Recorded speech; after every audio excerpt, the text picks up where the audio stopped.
This show is brought to you by Day 11 Podcast, a podcast dedicated to covering not only a plot summary of a given TV episode, but the online chatter surrounding it. Check out their coverage of the new season of Star Trek Discovery by searching for Day 11 Podcast on your podcatcher, and participate in their conversations by becoming a patron at patreon.com/Day11Podcast. This is an Unspoiled Network podcast. This is Unspoiled, covering Doctor Who, Season 2, Episode 10, The Satan Pit. In this episode, I just don't know how I feel about this. There were times where I really liked this, and then there were times where I was like, what? Oh, come on. I guess that sort of sums up my experience with Doctor Who so far, though. Welcome to Unspoiled.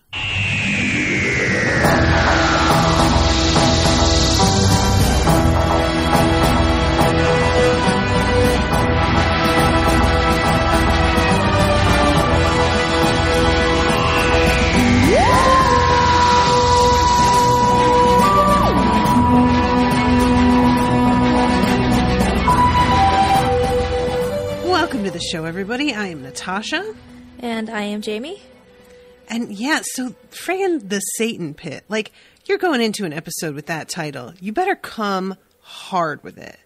And I will say they came pretty hard with it. I was going to ask, like, do you think they didn't? Because I think they did. Yeah, I mean, there's genuinely there's a giant Satan chained up in a cave in the middle of a giant, like, fake planet thing. That's pretty intense. So, okay, they get credit on that. How do you feel returning to this episode? I like these episodes. I always liked these two. They're not, like, in my top 10 or anything, but I find them enjoyable. I like the Ood. The end of this makes me sad. He doesn't save the Ood, and I'm just hoping that the Ood show up somewhere else eventually, because, I'm not here for these. You know, there's obviously more of them than on just their little ship and their mission that they had. There would have to be. Yeah, so I'm just hoping that, like, we eventually get to meet them again somehow. It doesn't seem like it would be unlikely. They're a really interesting looking creature, but also a really interesting story was given to them. Right. And it seems like it would be a waste to never have them show up again. Especially when the last we see is that the planet was flying into this black hole and these poor, helpless Ood. Yeah. It's very sad. Yeah, and, okay. I have other questions about that, but we shall get to it. So let's start off this bad boy. Because, we start off the episode with our crew getting back into orbit. Things had been very shaky when we ended the last one, and it looks like they're sort of stabilizing. But this is just, the calm before the big storm. This fucking dude, okay. Which one? So, Zach? No, Zach is the captain. Zach's the captain. What's the name? Mr. Jefferson. Yeah. That's the security guy, right?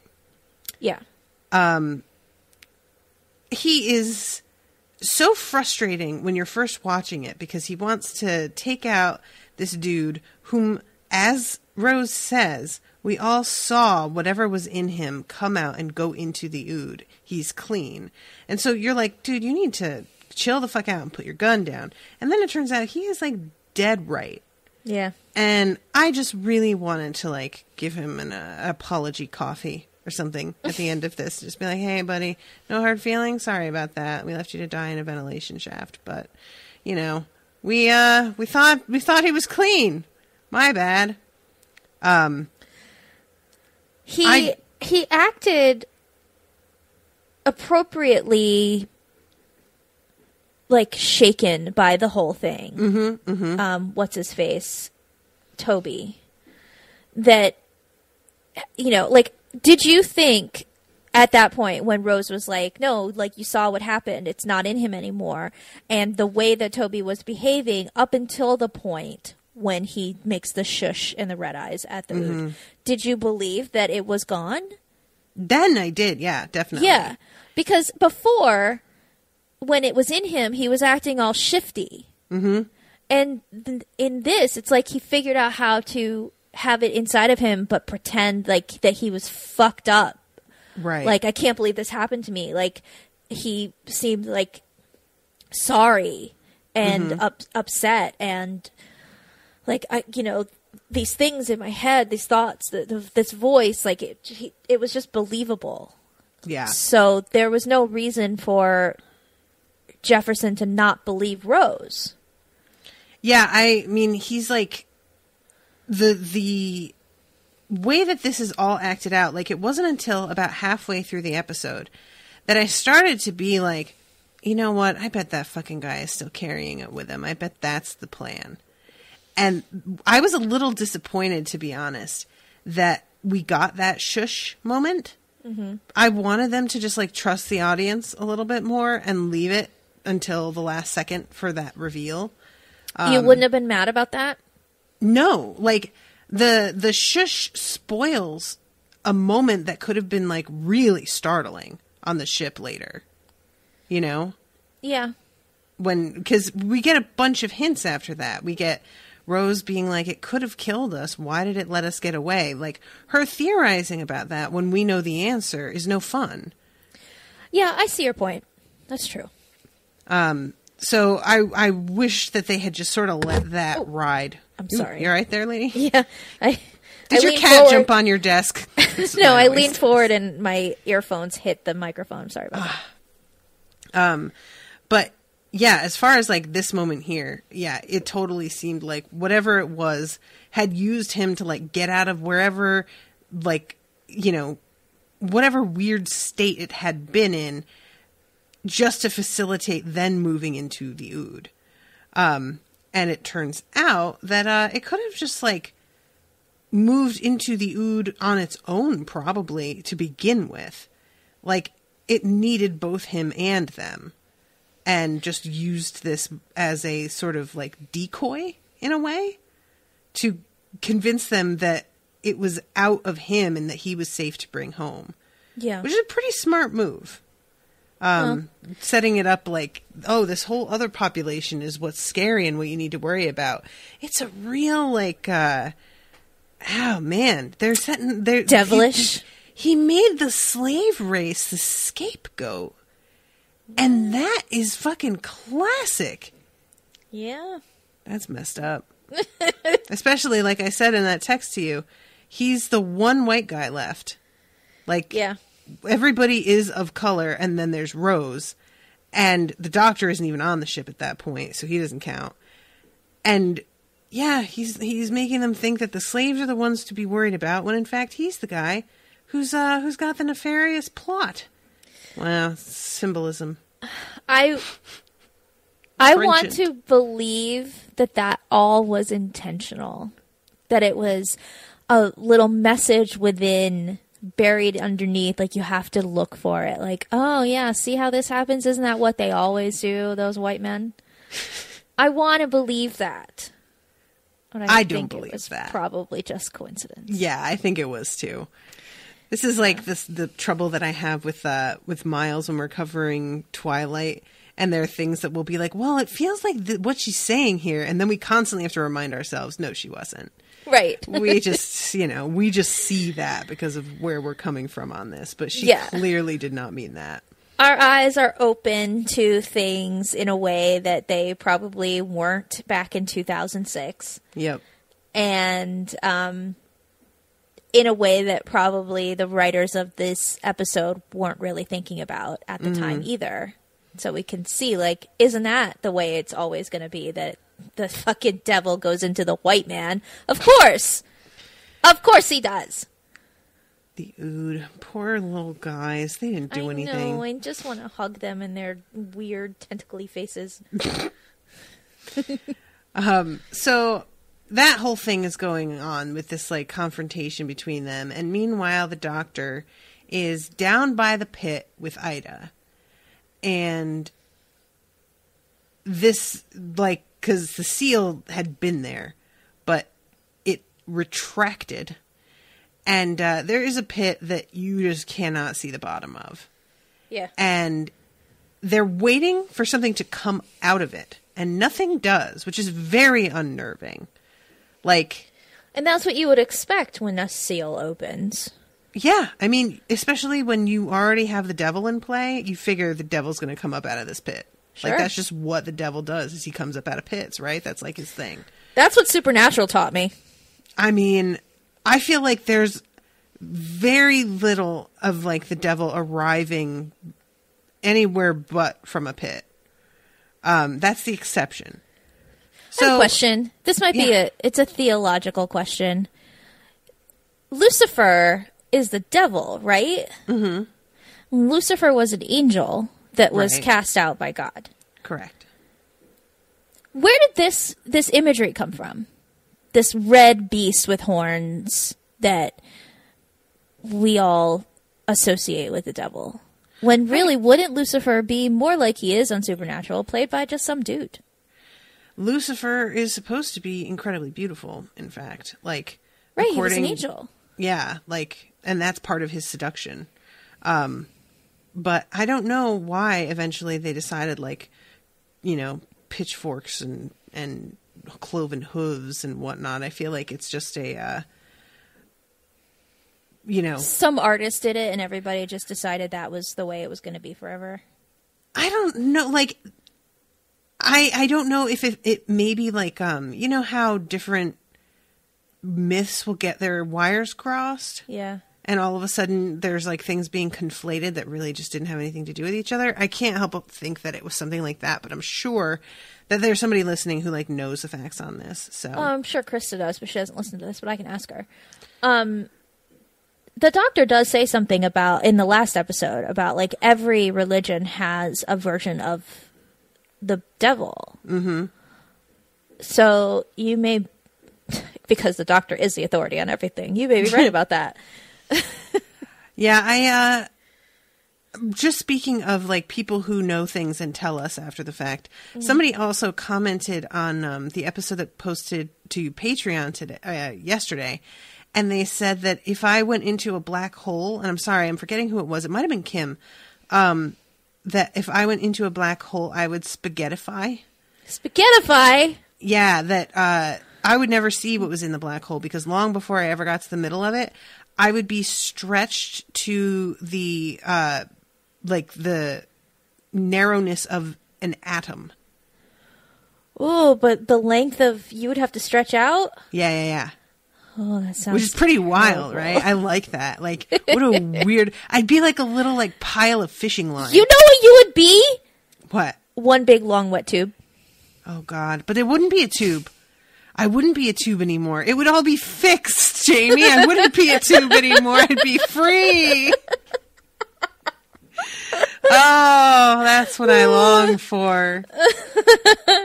Free Get thee me. to a... Get thee to a black hole. Anyway. I haven't seen the comments on that post yet, so I didn't see this. And yeah, there was some confirmations from a few different people about your theory on the TARDIS being like stuck on an appearance that it does not normally take. Okay. So, but that anyway. wasn't a theory. That was, I thought it was something I had read. I just wasn't sure if I was remembering. Yeah, I correctly. feel like when you told me that, I feel like somebody mentioned it at the beginning of the last season, like to kind of refresh the audience. But it's possible. You know, I don't know. Who knows? Nobody knows. I don't know. You don't know. Don't tell me, guys. I don't remember what we talked about in most episodes. I have to go back and listen if I Jamie, need to refresh. Honestly, like, people will comment on a post that I just made an hour ago. And they will be like, oh my God, that part where you said the thing about grass. I died laughing. And I'm like, grass? What? No memory. I just had this conversation last week. No idea what they're talking about. And I just have to be like, cool, I'm glad you liked it. Like, yeah. I don't know I what would you're talking imagine about. with you that happens much more than it has happened with me. I did have a tweet about Lost where somebody was like, how are you me? The way that you talked about school, that was my exact experience. And I was like, I'm just going to hit this little love heart because I don't know what you're talking about. The heart is a really nice way of being like, I see your tweet. I acknowledge that you contacted me. I'm glad that you are engaged. And also, I cannot respond to you. I had no idea what point of the show she was listening to. And I was just like, thank you. My particular favorite is people who hit up my Twitter 3-4 years after. And they come at me with no context and expect me to know what the fuck they're talking about. And I'm just like, guys, I had a recording yesterday and couldn't tell you half of what we talked about. You think I know what 5 years ago I said about anything? Like, somebody got at me about Song of Ice and Fire and straight up was like, why do you hate women? What? Yeah. And this was like, like 2 years ago at this point. But I was genuinely like, what? Like, everything that she tried to point at to make her point, it wasn't even like I was arguing with her. I just was like, I don't remember saying that. I don't remember like it was just, she wanted me to like defend myself and I could not do it because I didn't even know what she was referring to. God, you would have to, especially with something like that, you'd have to be like, I need you to tell me specifically which episode it was, like what chapter, what book, because that was literally like 7 years ago. And I genuinely don't even feel like it was a good faith, like, accusation. It felt like she just wanted to, like, start some shit from the way that she phrased it all. And I just sort of, like, let it drop and lulled. I think I did, like, respond to one thing that she posted, like, are you serious right now? LOL. And then she was like, so you're saying that you don't hate women? And I just never replied to that one, and she never, like, picked it up again. So that's how I deal with conflict.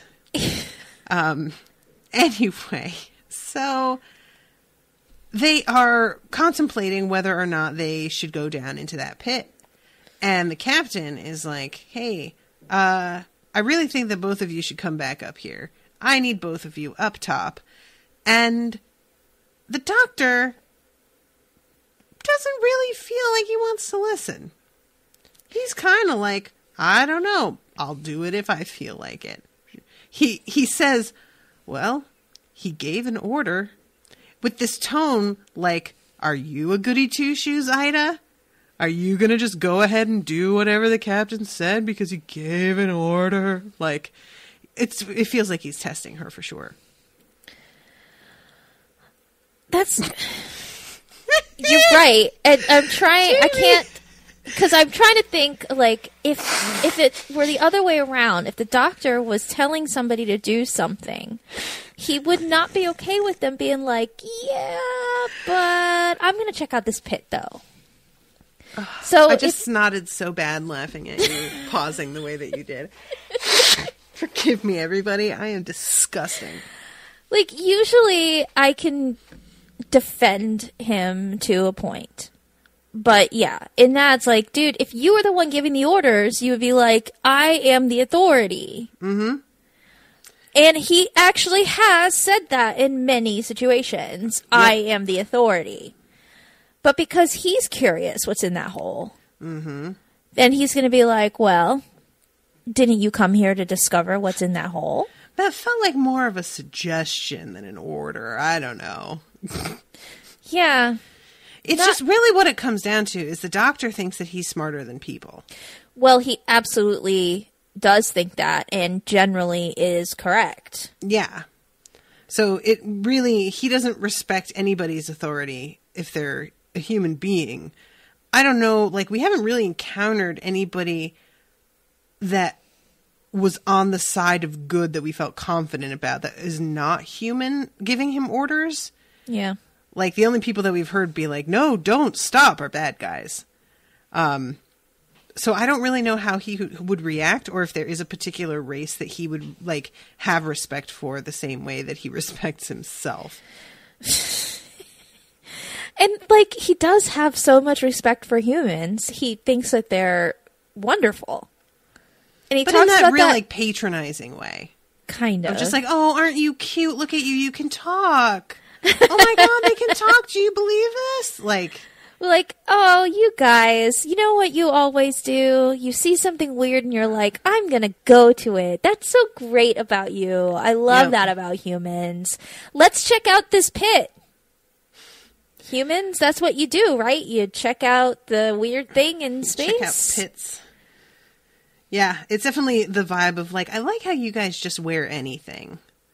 Like a real passive-aggressive backhanded compliment that is not actually really a compliment. It's just more like, it's really charming how you don't have any self-preservation or awareness of danger because it leads you into adventures that I can easily survive, and I love tagging along for those.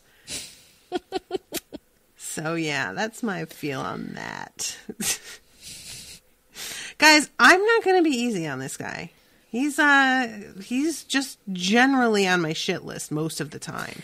He's really perfectly enjoyable in his way, but still. I'm really curious how you're going to be as the doctors change. Yeah, me too. Because with each doctor, it's not an entire new personality, but there are definitely new personality traits. And certain things carry over. Like, I could say that what carried over from 9 to 10 was a sort of anger that 9 had sort of simmering underneath. Right. He didn't express his anger verbally as often as 10 does. 10 doesn't know when to stop talking. And some people like me might find that very enjoyable to watch sometimes, but he is a very angry man and he likes to get his own way. Mm-hmm. And he does think he's smarter than everybody always, and usually is correct about that. But he also allows things to happen that he probably could have stopped. Mm-hmm. He's not perfect. He's very fun. But there's a lot of times where I can't defend him. And I'm curious, I can't wait to see what you think about the next ones, because there are definitely things about them that is like really great new personality traits, and other ones where you're like, God, okay. Yeah. Well, I guess we'll see. We will see. Well, as they're in the middle of deciding what they're going to do, the Ood decide that they're going to start their own podcast and really just tell everybody about themselves. And come up on there with their sinister looking eyes and faces, talking about how you dummies live in the sun. What a bunch of jerks. Stars die. What's wrong with you? We died too, just FYI. We died way before stars do, so it doesn't matter to us. I don't know how to let you know about that, but it's fine. How many episodes do you think they posted before they quit? I mean, I wouldn't put it past them to continue broadcasting in the black hole. That's where most podcasts end up, let's be honest. There's some of mine that I wish had. Those are the ones we really should listen to. And the captain, at this point, says that he is representing Torchwood Archive.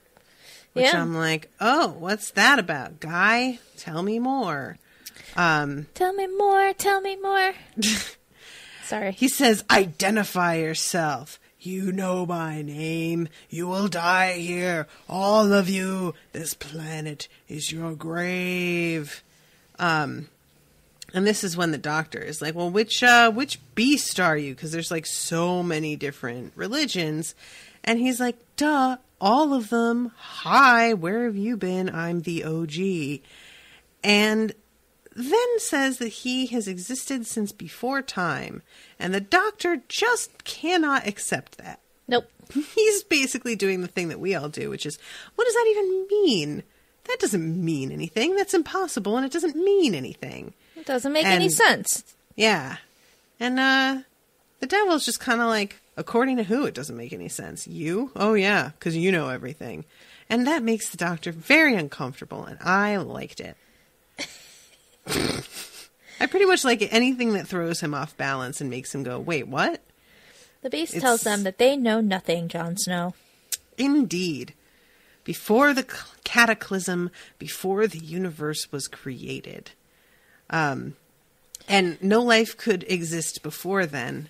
And he says, is that your religion? And the doctor looks genuinely startled. Like, somebody putting it in those terms, I think he finds that almost demeaning in a way, because he clearly has feelings about religion. And then cautiously replies, it's a belief. And I'm like, interesting. You're your own religion is really what it is, Doc, but that's all right. Well, we don't know a ton from this series about what life was like for Time Lords, what they believed. Mm-hmm. And we don't know what he was taught. Mm-hmm. And generally, he goes someplace, he can figure out what's going on. He has this encyclopedia in his brain of almost every type of creature that he could possibly come in contact with. Mm-hmm. And if he hasn't come in contact with them before, has no knowledge of them, he can figure things out pretty easily. So somebody saying to him that I was here before any of you, any of this, the doctors basically learned everything that could be known. How could he not know this? Surprise, bitch. Yeah, it has to be... You take any person who is just so, like, firm in what they believe, and you get another person who's like, okay, well, let's question this. Let's break it down. Most people who aren't open to being open, to having their minds opened, and letting go of some of these beliefs that may not make much sense or may not apply to real life anymore, have a hard time with that. And that's the way I took that. It was like, he's never had anybody question what he believes, what he knows. And he's never had a reason to think that there was more that he couldn't know, that he had no access to before. Mm-hmm. And at least he doesn't go like, nope, I'm just going to ignore it then. I mean, he kind of does. There's not really anything for him to do other than ignore it. Because what is it? Like, practically speaking, he can't, like, fight him about it. No. He just kind of has to be like, well, it's a belief. And then the devil just moves on with the conversation. He just sort of, like, leaves it there. Well, I mean, later on, he sort of is just like, well, I mean, I guess. But... yeah. Yeah, I guess that's as much as you can... I guess he'll have to try to figure out the Time Lord version of Google and see what he missed in all of his learning. I just got really startled because there was this sound, and there's a window on my left as I record, and there is a bird in between. There's a hole in the screen. Oh my God. And this bird climbed into the hole, and for a second I was like, this bird is stuck. Oh my God. This bird is building a nest in the space between the screen and the glass of the window, and I am stoked about this. Are there going to be baby birds right here? That's going to be really loud. That won't be good for recording, but I can't wait to see little baby birds. How much space is there? There's probably like 3 inches. It's a really old window. God, that's not much space for a little... I hope there's only one baby bird. I mean, there's no babies so far. There's just the 2 parents like coming in and out with all their stuff. What kind of birds? They're packing their bags and moving in. I don't know. I have no idea what kind of bird. I don't know about birds. Just a little brown bird? I'll have to take a picture later and post it. It's probably a sparrow. It's like gray. But anyway, I'm sorry. I got so distracted by these adorable little I really just want to talk more about the birds. Will you please make sure you take a picture so I can see? Yeah, I will definitely do that. I will have to get up, so I'm not going to do it now, but I'll do it after if they're still there. I bet they come back. Because there's a pile of stuff in here. So it looks like they've been coming in and out, and I just like haven't been around to see it. Anyway, okay. So this is when the devil / Ood starts to be like, so I'm going to tell you some shit. First of all, we're going to talk about the captain so scared of command, which like everybody knows, so that's not really anything. Then he says, the soldier haunted by the eyes of his wife, which that makes me feel like he killed her. And I'm pretty sure that's not what it is. But I don't it think feels that's what like it is. it is. Yeah, I think it was like they alluded to something in the last episode about his wife had never forgiven him. Mm-hmm. So maybe he cheated on her, and the last look that she gave him is the look that haunts him. I'm curious because it feels like that's, I don't know. I'm thinking about like that he hit her or something. You know what I mean? Like he hit her and wants her to, and she will never really like be able to trust him again. And that look that she gave him after he did it is just like, wow, you are not the person I thought, you know? Yeah, could be that. But could be that he decided to go like flying around in space to check out a planet that's not being sucked into a black hole. Because that's productive. Thanks, everybody. This was super good. Glad you all made it. Thank you for providing a ride for the actual devil. The scientist still running from Daddy, and Ida gets a look on her face, and it's just like, what the fuck? And I'm like, running from Daddy? I wonder what the hell that's about. The little boy who lied. And he's saying that one about, what's his face? Danny? That's him, yeah, Danny. And then the virgin and the lost girl. The virgin? Mm-hmm. Is that why he took him? I don't know. Did he need a virgin? Is this like some ancient magics? They don't really stick with that, you know? Like they don't make a thing out of it. So maybe it's just, you know, here's a big secret that probably no one knows. This dude, this very adult man, is a virgin. What a shit, like everybody else, it's just like, you know, these complex, like, psychological traumas and issues and whatever, and then it's like, haha, virgin.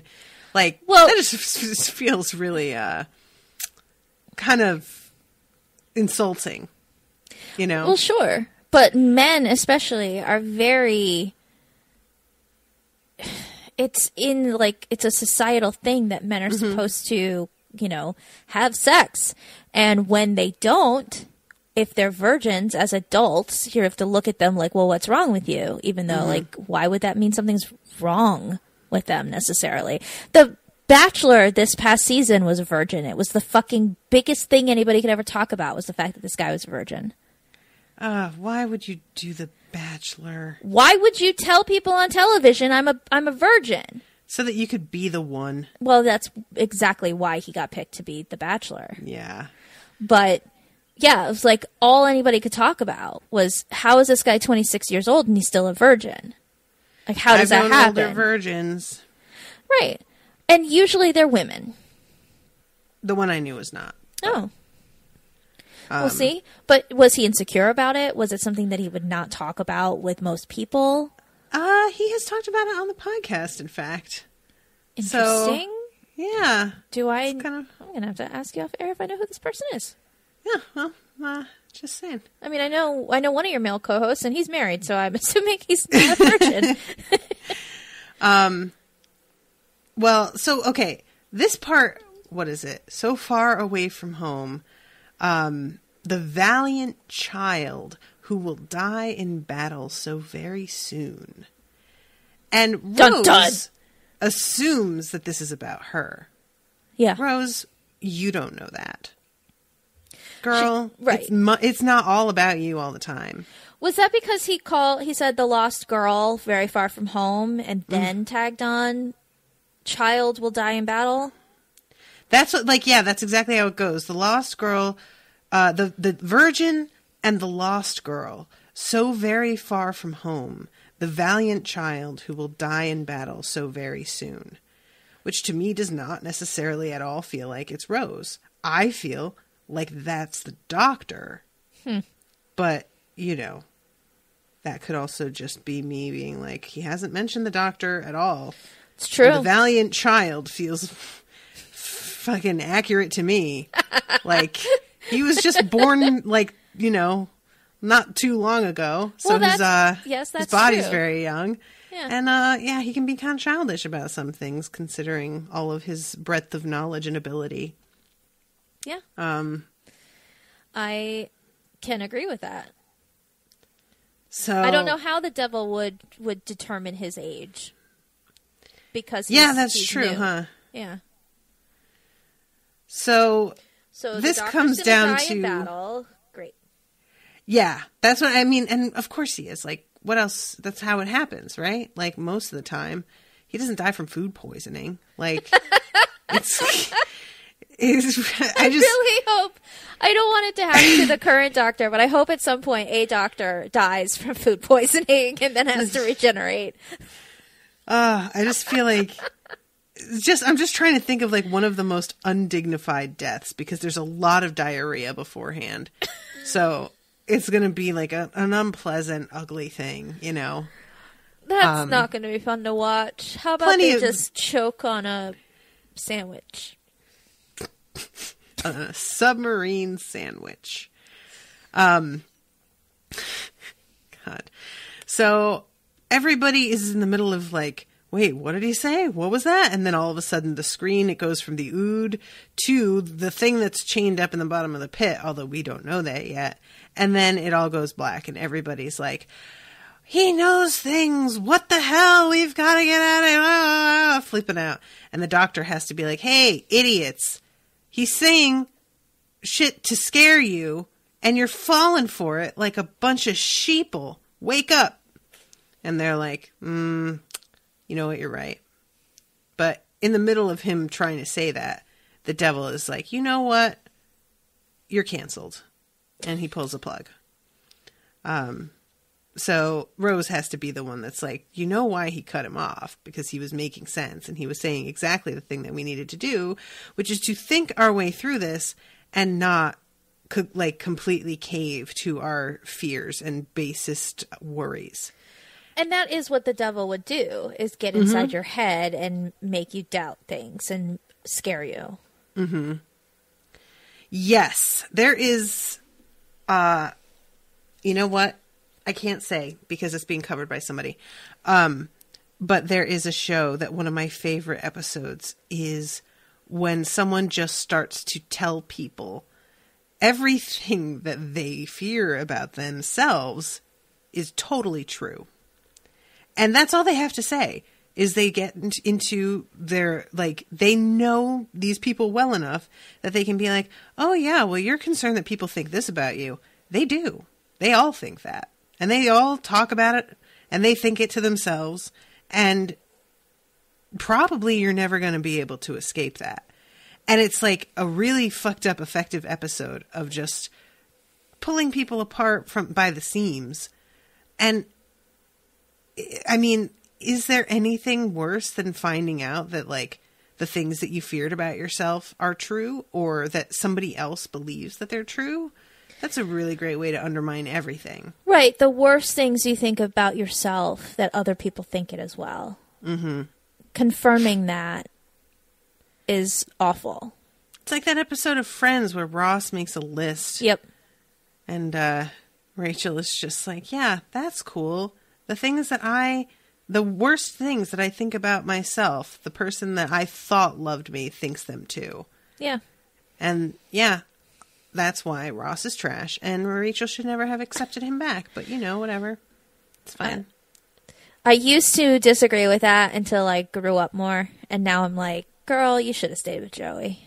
All of us used to disagree with that, because we were all told to accept the bare minimum in human decency in men. Yeah. So, you know, it's not your fault. These poor Ood. They're out here with their weird eyes, cutting through the door bolts, trying to get in. Our crew is flipping out, and Rose is like, everybody calm the fuck down and think about what we can do. And I really enjoyed the way that she takes charge of this. And like, every time somebody starts to be like, well, if we had this, we could do it, but we don't have that. Oh yes, that's very helpful. We also don't have a swimming pool or a Tesco's. Rose, you are my hero in this scene. She's pretty great. I am in a lot of ways, pretty practical person. Like, I am a control freak. So what I do is I immediately assess what can be done about a situation. And that's what I focus on. So when I'm trying to focus on what can be done, and everyone around me is focusing instead on what cannot be done, it is a particular peeve of mine. So her reacting the way that she does to everybody in this is me all the time. That's my like, oh, great. Thank you for telling me about this pointless thing that is not any help to anybody. You just wasted a bunch of oxygen. Congratulations. One of the things I had to learn to be better at my job was when something would go wrong, when, you know, somebody called in sick and we're super busy and something breaks. Mm-hmm. How to handle the situation and not focus on what's missing and just figure out, okay, well, how do we survive through this? And I got really good at that to a point where I stopped asking other people for help. Like I wouldn't call my manager or, God forbid, call the district manager if I really couldn't figure things out. I just always took care of everything. I figured out all the solutions on my own. Mm-hmm. And before I had to do that, I think in most like high pressure situations, I would sort of panic and not be able to think straight at all. Yeah. And now I'm so much better under pressure and able to like, okay, well, here's what we're going to do. This is what we can accomplish right now. There's nothing we can do about that broken thing. So how can we continue doing our jobs and helping people get their coffee every day or for the rest of the morning or whatever? Let's just work through the thing we can do right now and staying calm. So, yeah. In this situation, maybe I would have a little bit of panic, but I would also be like, all right, so either we die or we figure out a way out. So let's try to figure something out. That's the main thing, is that like whenever you're in a panicky situation, you have to boil it down with people.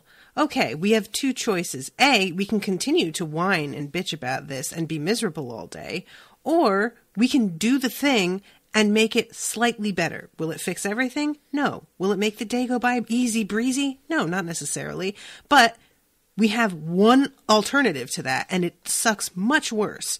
So how about we just do the better of the two terrible things? Yeah. And, you know, that really, I have talked down many a person using that kind of logic, just being like, hey, listen, I understand that you're upset, but tell me what your options are here. And once you lay them out, it's really pretty simple usually what you need to do.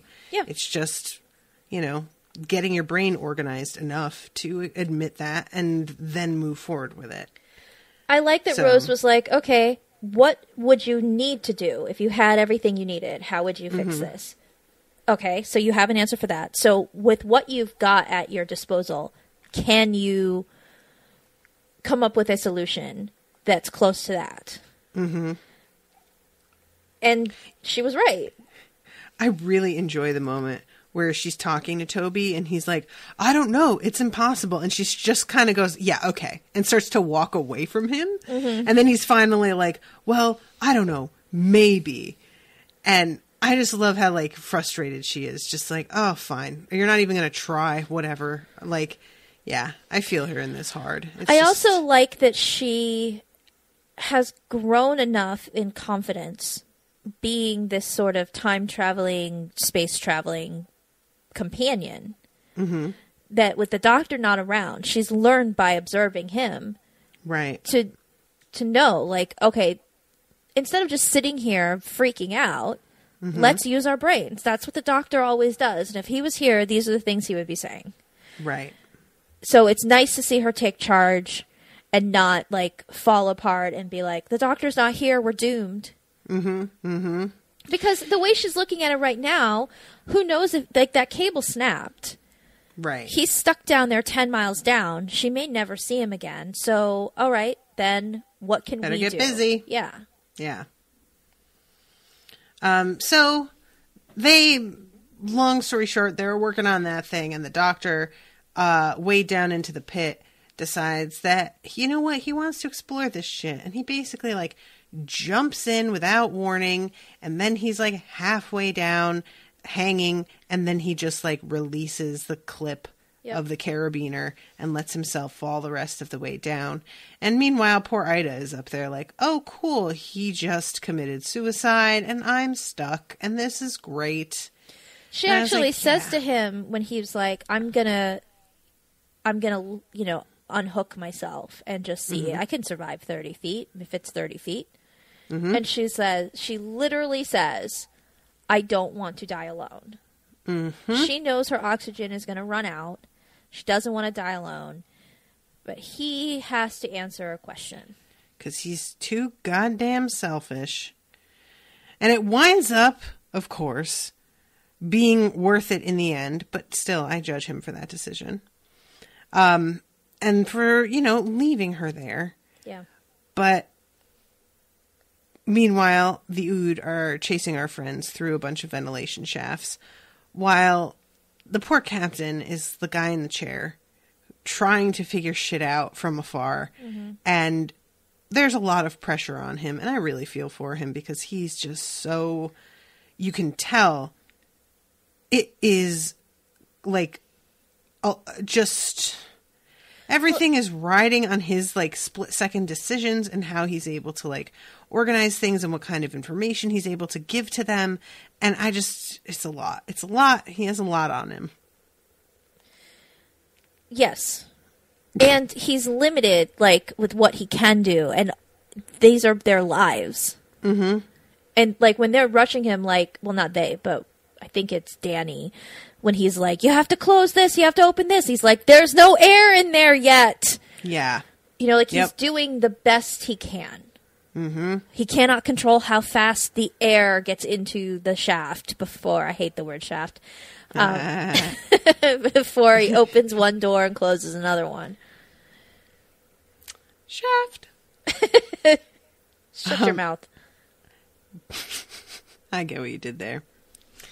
All right, so chase scene. We've got this dude who's security who basically like sacrifices himself in order to. There's always a scene like this in almost every episode. Is somebody like sacrificing themselves in a hallway or like a one-on-one moment. And it's usually the guy who you spend most of the episode being like, that guy's a dick, and then he's like, I'm a dick because I have to be because of my job, but really I'm trying to help you and I'm going to sacrifice myself for you. Yeah. Yeah, he's like, yeah, I am kind of a dick. Also, people who are dicks can be useful occasionally. Occasionally, I mean, I am often told I'm a bitch. And are you? Yes. That's hilarious. At work, I absolutely, at times, have to be. Because if I'm in charge and things need to get done and you're not fucking doing it, I'm going to tell you. And I'm going to have a tone. But that's because I'm the boss. And there have been baristas who do not like me because of that. And then later, some of them were like, you can be really bitchy, but you're actually always right. So I can't even be mad about it. Yeah, the thing is, like, for me, if I ever use the word bitch, and it's pretty rare for me, it has to be somebody who's petty. That's usually when I use it, is somebody who's just really, like, petty and childish and small about things. In terms of just, like, being impatient or aggressive, that's never, ever, how I think of it. Yeah. And so I just have very little patience for people saying that about women in the workplace. Yeah, usually, I get what you're saying, because if a guy was saying the exact same things that I said in the exact same way, he'd be authoritative. And with me, it's that I'm being bitchy when really I'm not. I'm being authoritative. I am the person in charge. You are my subordinate. I'm telling you what to do. You're going to do it. And because I'm also very fair and I don't like pick favorites, or even if I do, I don't show that I have favorites or whatever. Like everybody, I keep my favorite secret as is proper. Yeah, everybody gets treated exactly the same way by me. If my best friend at work is not doing their job, I'm going to tell that person to work the same way I'm going to tell somebody who is a jackass that I can't stand. if anything, I'm harder on my friends a lot of the time because I'm like, I am your friend because I know that you are a capable person. That's part of what I look for in a friend. Yeah. And so you are personally letting me down as well as professionally, and I cannot have that. My friend at work got really mad at me because I snapped at him because he wasn't fucking doing his job. And we were really busy, and I snapped at him, and he, like, confronted me a little while later and was like, you know, you tend to use this tone of voice, and you can be really short with people, and it can be really hurtful, and you really need to work on that. And he said all this stuff that, like, made me cry. I didn't, like, start crying in front of him, but everything he was saying, I was like, he's not wrong. Mm-hmm. I could think about the way I say things. But the way that I said it to him, I said because he was my friend. Right. And I forgot in the moment that I was bossing him around as his boss. And I said something to him that I would say as a friend in a mean way. Like, I was like, I need you to stop whatever. Like, I need you to stop acting like a jackass and do your job. And, you know, he didn't appreciate that. And he was right to bring it up. Hey, listen, maybe he should stop acting like a jackass on his own. Maybe he shouldn't need people to tell him to stop doing that. He felt maybe really that's bad. On him. He felt really bad that I cried. And for days, he was like, I can't even sleep. I feel so terrible. I was like, you didn't make me cry because you hurt my feelings. You made me cry because you were harsh, but you were right. And I was mad at myself. But I learned from it, and I became a better supervisor, and I ended up getting promoted, so I think I'm all right. I think I'm okay at what I do, but... All of this leads to, I would like Rose to be the next Doctor. Please. Oh, me too. So, if we could arrange that, that would be great. Rose Tyler is my favorite. All right, so... Big sacrifice scene. They managed to get out of there just before the Ood catch up with them. And where is it that they're even trying to get to? The escape pod or something? What are they doing? Just trying to, like, because they get through the ventilation shaft and then they get out to this other, like, computer system. They're trying to get to this computer where Danny can upload this virus that right, to stop the Ood from communicating with the... Right. To get them from basic 100 back to basic 0, and then they won't be influenced by the beast anymore. And then, from there, they're supposed to get into the rocket and leave.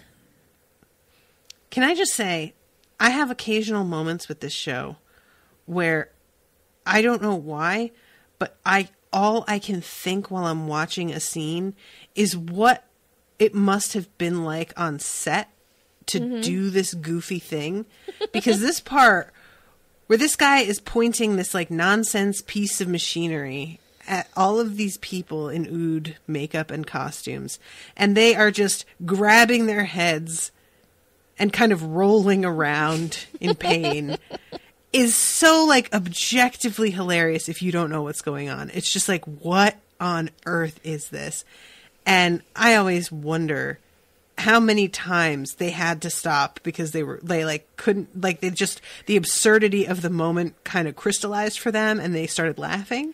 I feel like I'd be really bad about that. Every now and then I'd suddenly like step back and really see how silly what we were doing was. And I'd be like, oh my God. And I couldn't get past it. Yeah. You know? I think that a lot. Like, how did they not just start laughing? Because the moment when they're all grabbing their heads, it really, like, there's not even an effect on the camera, which is, I sort of expected them to do, like, a shaking effect, like the vibration of the sound, you know? Yeah. But they don't. It's a very straightforward, like, no, we're just filming them while they grab their heads. And for some reason, that just was so unexpectedly simple that I found it hilarious. And I felt bad for finding it hilarious as well because I like the Ood and I didn't want them to be hurting. And they're hurting, the poor little guys. I know. I was very upset. Right? Like, oh, and then it's so painful. It's not their fault. So Rose is saying that she's going to go out and get the doctor, that she can't leave him behind. And the captain is like, yeah, about that. You're totally going to leave him behind. I am absolutely not going to let you die. I'm not leaving you here. We've lost plenty of people. I don't need more of this shit. And I sympathize. I feel like that was a fair reaction and decision. Mm-hmm. I mean, that's the sort of thing that if he left her, he would wake up at night wondering what the fuck happened. Yep. You know, like there's no way you live with yourself after. But of course she is just like completely flipped out and screaming and trying to get away. And it's just like, it's a genuinely like kind of upsetting scene, actually. Meanwhile, the doctor is exploring this giant ass cave that he found. And, there is cave paintings of the devil that he then runs into. Yeah. I say as if he just like was on his way for groceries. Now, what is the deal with these two urns exactly? Magic. They're what's like imprisoning the devil? Yeah. Like okay.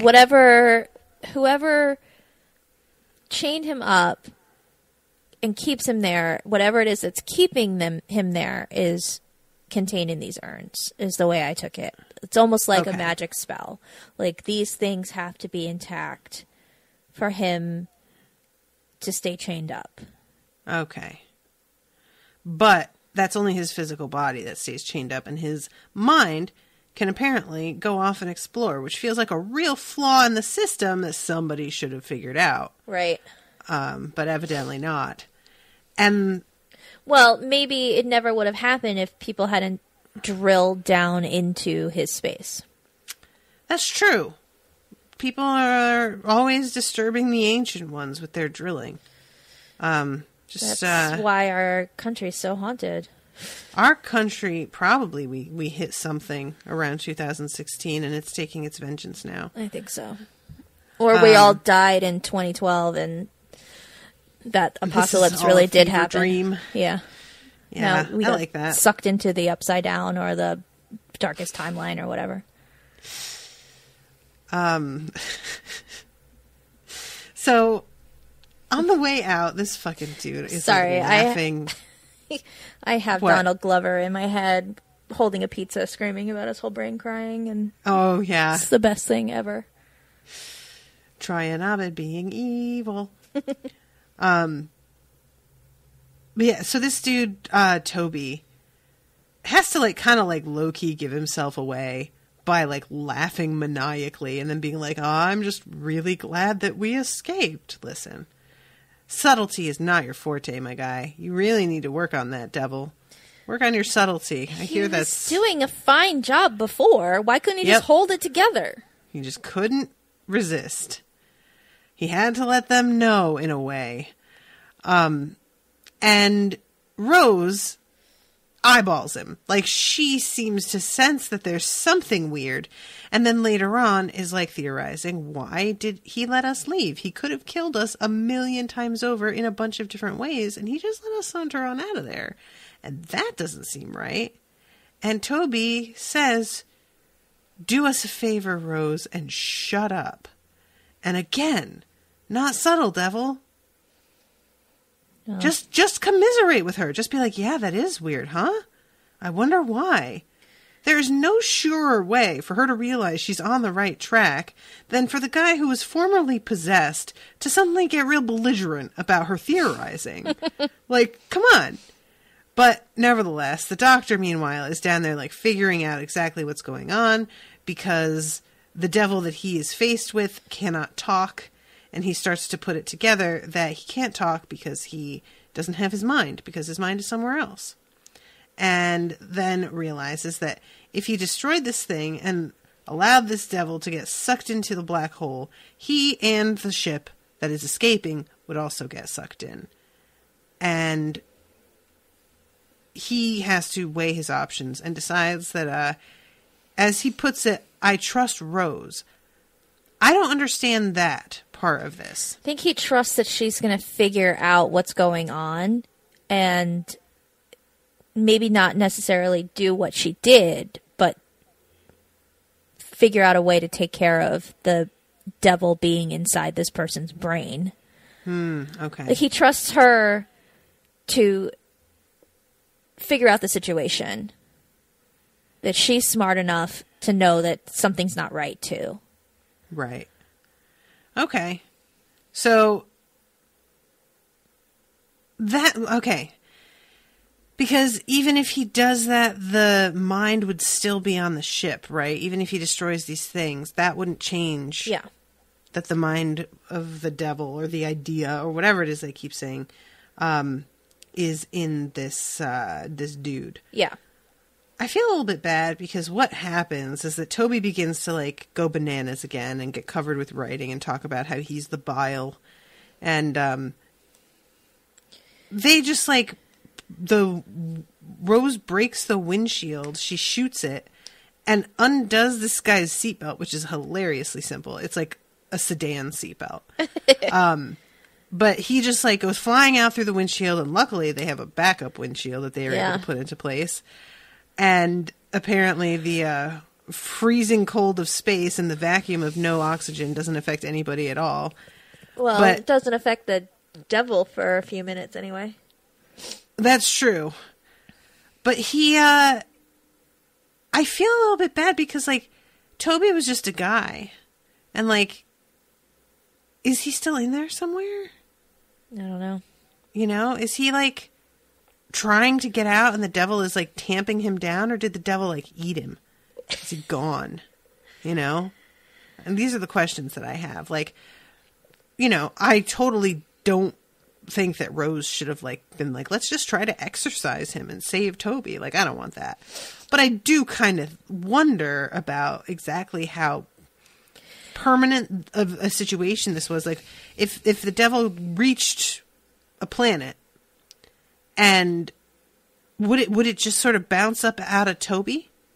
Would it multiply? I think and spread? I don't know what the devil's plan was once he got back to Earth and how he was going to implement these plans being this one dude. Especially since really what it is an idea, spreading the idea of evil. Right. But I do feel like Toby has not actually been Toby since he first got all that writing on him. Okay, so you think Toby's gone pretty much. Yeah. Okay. I mean, he was able to stand out in space before without a suit. I think that he's been completely taken over, and if the devil were somehow removed from him, he is just a shell. He's not Toby anymore. That's a shame.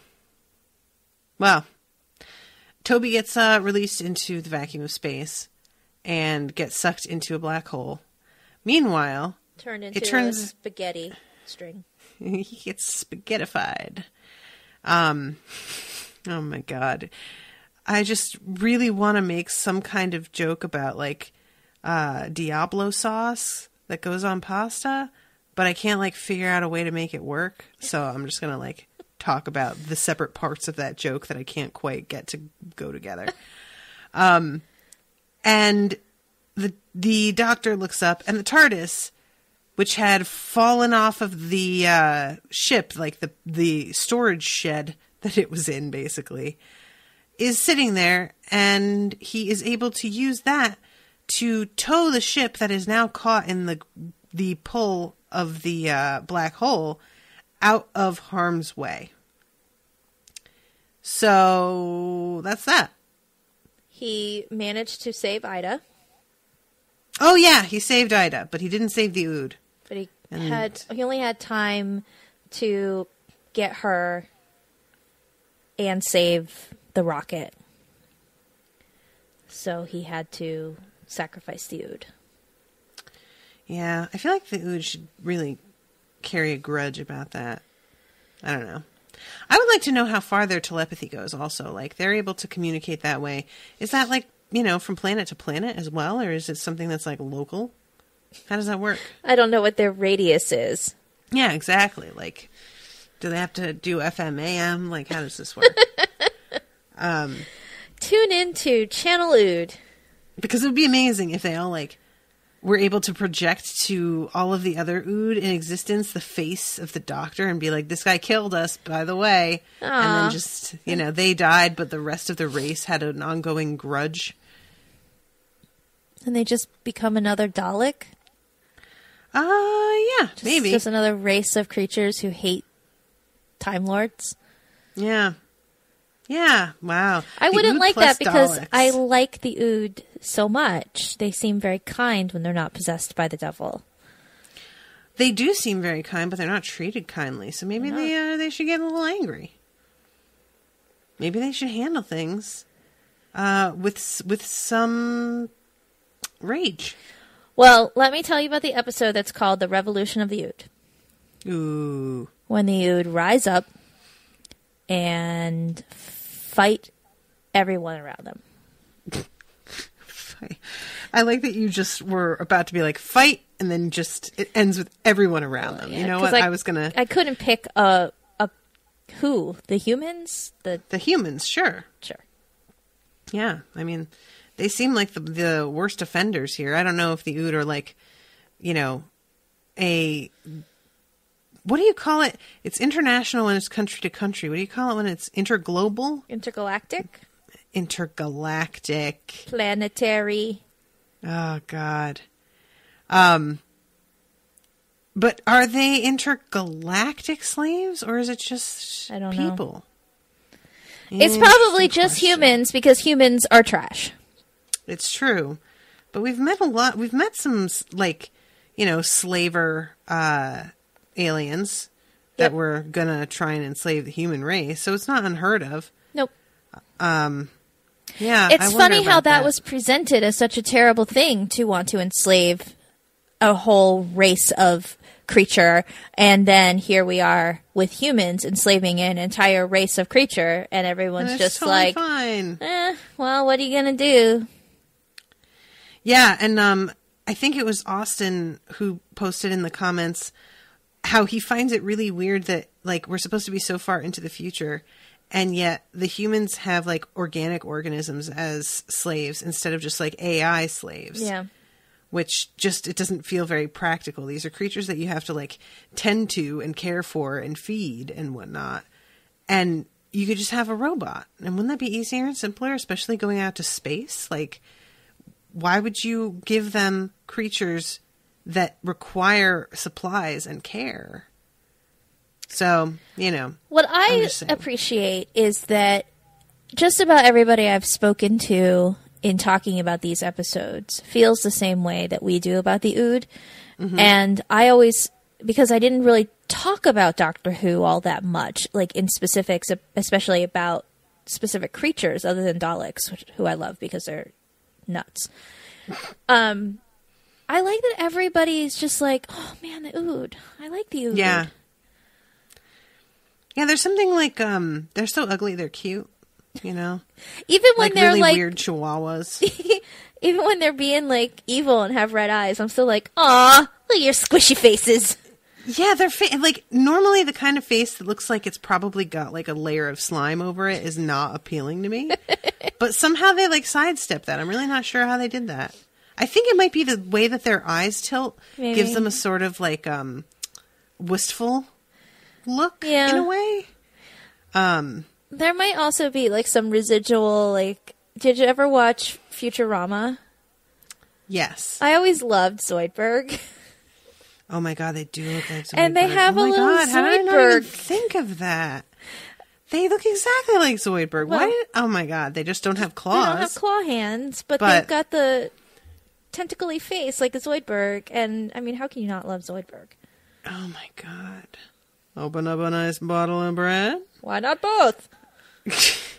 I just we're saying that, and just as we're saying they didn't have claw hands, I'm seeing the moment where the Doctor is laughing at the devil and making that face and clipping his fingers together as if they're claws. I'm the devil isn't a giant lobster. I'm not really sure what that was, but it is pretty amusing. He does a lot of monologuing this episode. There's a lot of dialogue with nobody else present. Yeah. And nobody else talking. I feel like this must have been a lot of work for him to do all on his own. You know what I mean? Like this kind of acting, it's probably really tough. Yeah. What are you laughing at? I'm just thinking of his face. He gets so mad, his jaw clenches, and he gets that sort of like, oh, I'm so on the verge of turning into Barty Crouch Jr. right now. I'm so on the verge of overacting. And he comes close a couple times. Okay, so that's the end of that episode, and I don't know. I like that Zach starts listing off the Oods and saying deceased with honors, and he's doing it one by one as the episode fades to black. Oh yeah, that's true. Zach is trying to make up for his abominable behavior, and I guess that's fair. Yeah. Oh, Zach. Apparently, I talked about that last week, that they were thinking about doing the Slitheen. Right, yeah. They also... I don't know what they were thinking, even considering that. I don't know. I don't ever want to see those fucking creatures again. Yeah. This episode was shown in the week of 6606. Oh, God. And it followed a wave of devil-related stories in the media, but it was absolutely coincidental. They almost didn't make this air date because they were in post-production so late for it that, like, reviewers and media didn't get an advance copy because the Friday before it aired, they were still finalizing the edit. Man, that is really corny, though. I like it. I like things like that. They're goofy. And there was a TARDISode, one of those little episodes, and the letters SB6, presumably standing for Sanctuary Base 6, are seen on a display changing into the numbers 666. Dun, dun, dun. Yeah. Yeah, I am a little disappointed that they didn't actually have any like heavy metal this episode. I really thought that might pop up because it's just such a metal episode. But yeah, you texted that to me, and I was just like, I can't even respond. Sorry. Yeah, I was texting Jaime a lot while I watched this. But yeah, the devil making that face and him, like, I'm actually just like rewinding to watch that moment again because he's like and he grabs a rock and is about to bash the thing and then reconsiders. Like, you're right, he comes really close to Barty Crouch Jr. territory right here. It's a lot. I do like the little details of the devil's arms are chained, but also there's a chain around his horns that hold him back. That. So that he can't lean forward. Yeah. And gore somebody. I like that little detail. It's very thoughtful. Yeah, that's pretty cool looking, actually. Well, only on one of his horns, because the other one broke off. Okay. I guess he was pulling too hard. That's also a good detail. Yeah, yeah. He's destroying his own horns in an effort to escape. Oh, one of his horns came off? Thing. Well, it's like broken in half. I did not notice that. That's even better than the chain was broken. Yeah. Yeah, that's kind of fun. They made a cool looking devil. I mean, I would argue with that, but that's fine. It's better than that one in Legend. Did you ever see Legend? Tom Cruise? Yeah. Oh man, he's real shiny, right? I think I remember him being real like looking like he had like a lot of raspberry jam. I guess I just like had hoped that the devil was going to be a little bit less like traditional looking and that they would surprise us. But then when he pops up on the screen at that point, I'm like, oh, okay, we're just going to do like exactly what the mythology is, which, you know, that's fine. You don't have to reinvent the wheel. But I was just kind of hoping that like, you know, there'd be this huge,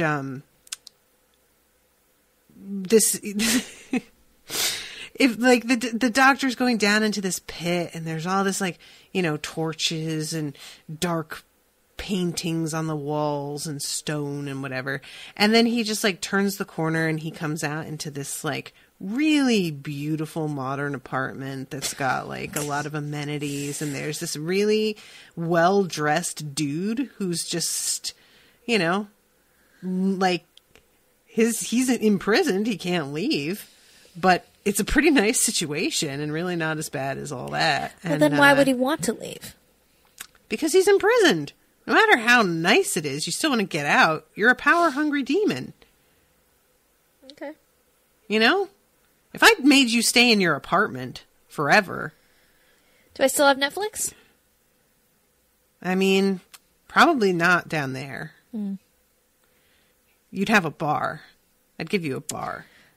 And probably some, like, nice clothes, but nobody gets to see you in them. Because I'm picturing this guy having a really nice suit. I picture, like, honestly, John Hamm from Mad Men chilling in this, like, really sweet apartment. And the doctor being, like, caught completely off guard.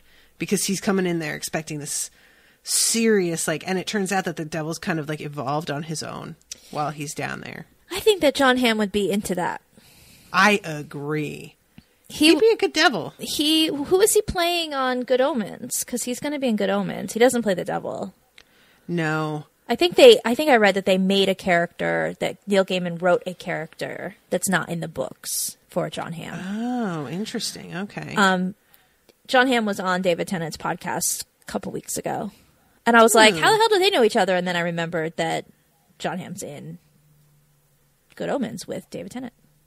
Yeah. Yeah, that book I enjoyed, but I don't feel like I loved it as much as people wanted me to. I think that's the case with really most fun. Neil Gaiman works, in my opinion, is that I never love it as much as everybody else does. Yeah, I covered Neverwhere with Miles, and we spent the first 10 minutes talking about how overrated we both think Neil Gaiman is, and Neverwhere is really good, and it's the one thing that I've read that I really, really liked and have no reservations about. I haven't read that one yet, but it was given to me in our Unspoiled book exchange. Not this year, but the first year. That was one of the two books that. So 2 years ago, and you haven't read it yet? I still haven't read it. I know. I'm terrible. I know. I keep rereading things I've read. It's a problem. Yeah, I could see that. I don't have that problem because obviously what I do precludes that from ever being the case. Yeah. But I could see that. But yeah, I think Neverwhere is just a really well done lore and story and world. And to me, it's one of the better set up things because he isn't borrowing from a bunch of other existing lore or myths or anything, which I think is really a crutch that people seem to like, but I don't really get why.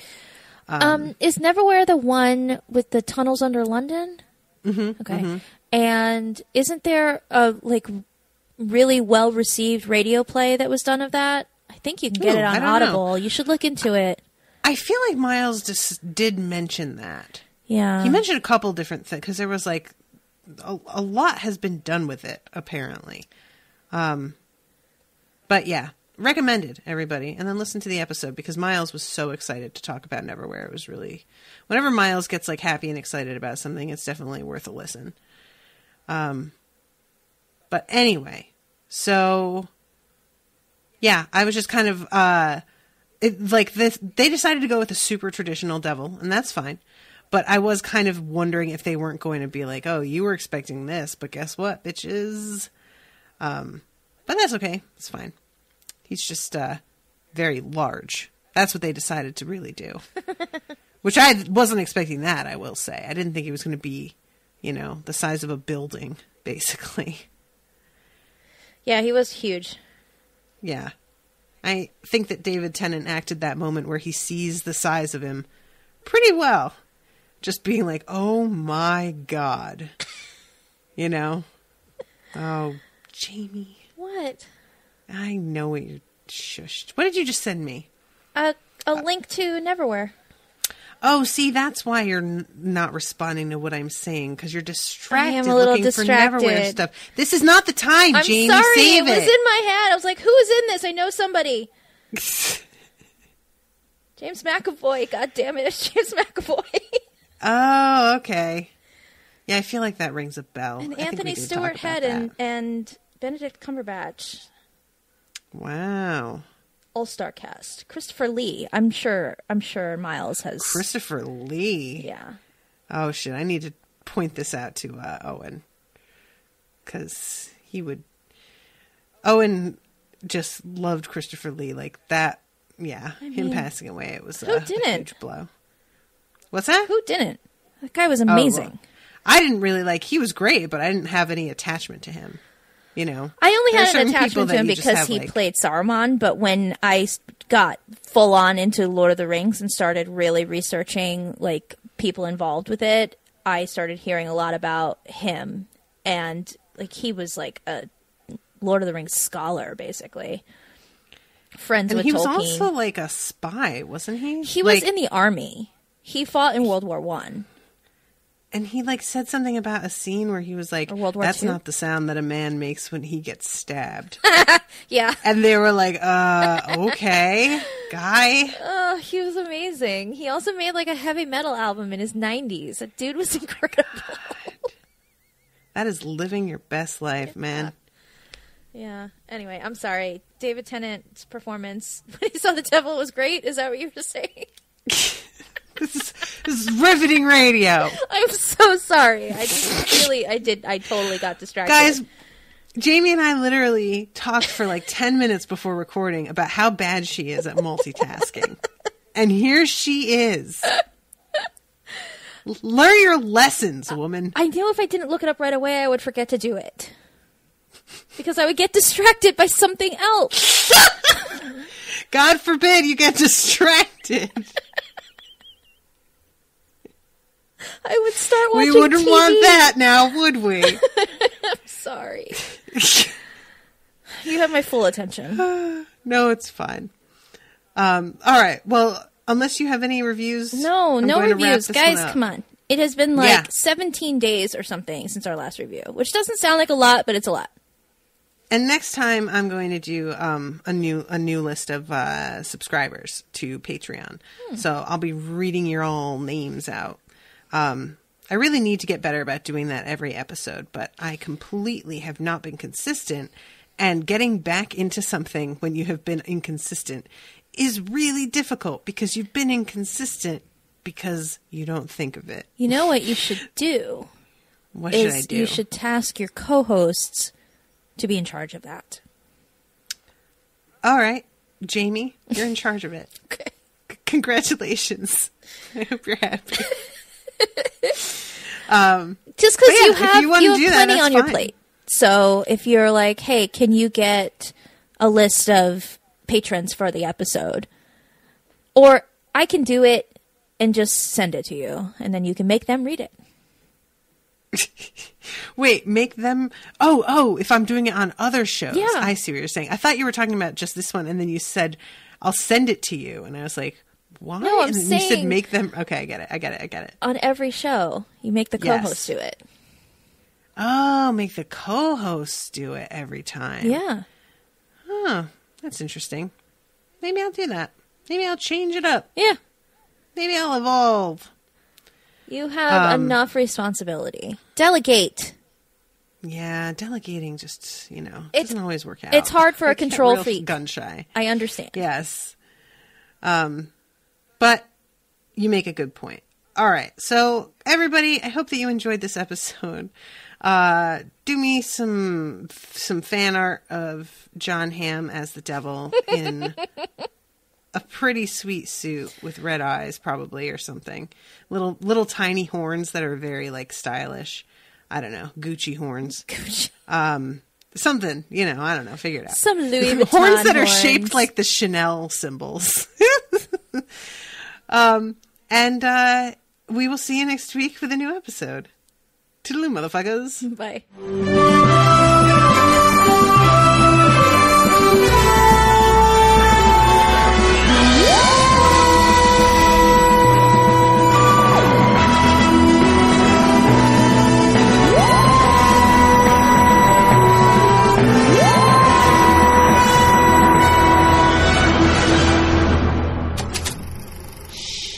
That was an Unspoiled Network podcast.